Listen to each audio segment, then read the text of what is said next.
بسم اللہ الرحمن الرحیم۔ السلام علیکم۔ ایک مرتبہ حضرت سفیان رحمۃ اللہ علیہ سوئے ہوئے تھے۔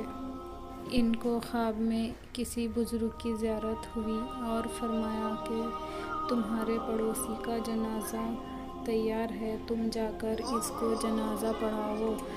انصاری رحمۃ اللہ علیہ نے جانتے تھے کہ ان کا پڑوسی بڑا شرابی بندہ تھا۔ اب وہ اٹھ تو بیٹھے لیکن بڑے حیران تھے کہ اسی پڑوسی کے بارے میں مجھے خواب میں فرمایا گیا کہ جاؤ اس کی نماز جنازہ پڑھاؤ۔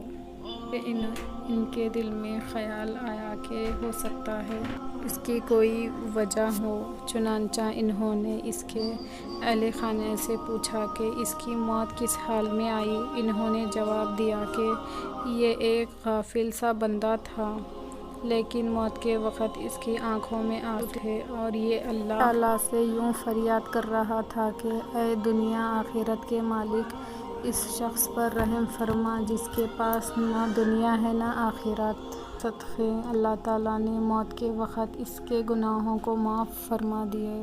سبحان اللہ۔ اگر آپ کو یہ ویڈیو پسند آیا تو لائک کیجیے، شیئر کیجیے۔